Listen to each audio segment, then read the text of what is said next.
allons parler de Jésus-Christ, celui qui a été sur la croix de Golgotha pour toi et pour moi, celui qui a donné sa vie pour toi et pour moi, celui qui a donné son sang pour nous racheter de la mort pour la vie éternelle. Alléluia. Jésus,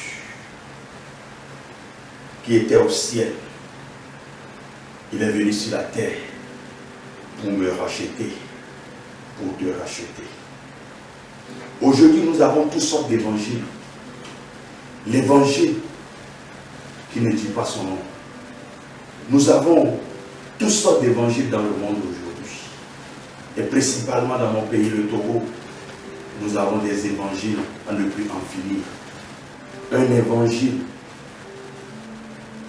oui, un évangile frélaté. Un évangile sans puissance. Un évangile qui n'a pas de valeur. Alléluia. Ce soir, oui, je suis révolté. Oui, je suis révolté par ce qui se passe dans mon pays. Je suis révolté par ce que je vois dans les médias. Je suis révolté parce qu'il y a des pseudo-pasteurs qui ont pris l'évangile en otage et qui font de l'évangile ce qu'ils veulent. Alléluia.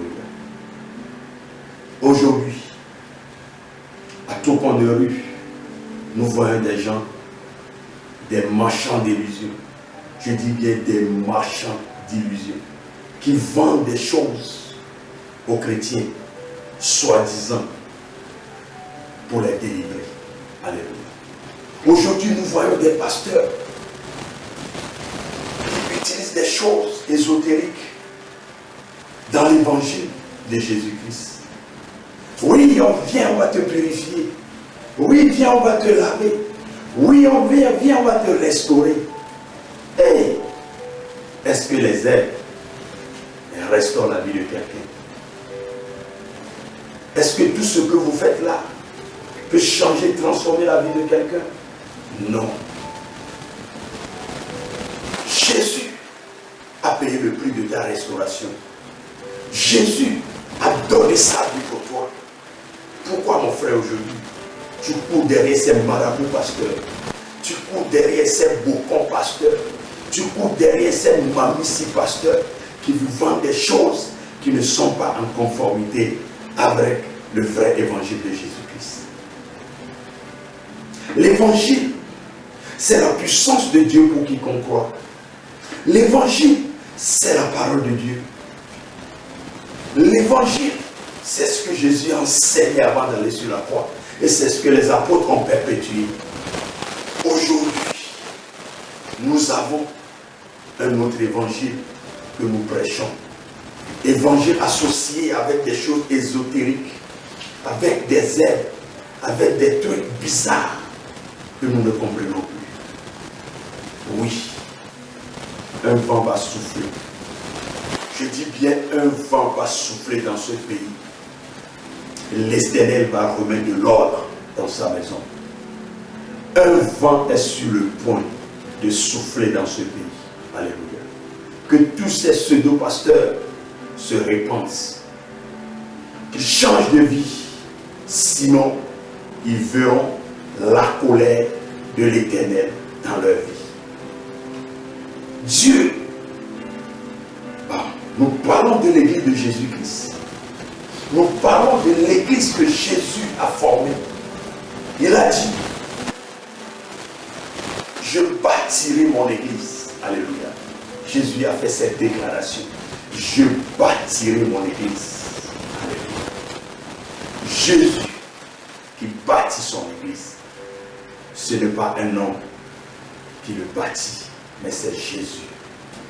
Nous parlons ici d'un homme qui est en train de bâtir son église depuis 2000 ans. Alléluia. Il a été sur la croix. Il est mort.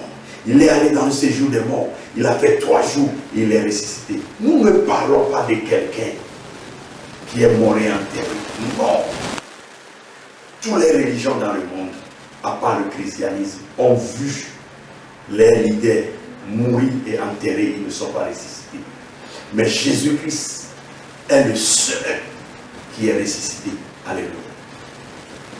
Ce que nous ne comprenons pas, bien ce que nous ne savons pas, bien ce que ces hommes de Dieu ne savent pas, c'est ceux hommes de Dieu qui se disent hommes de Dieu, mais qui servent le diable, ne savent pas. C'est que celui qui a dit qu'il va bâtir son église n'est pas mort. Non, Jésus n'est pas mort.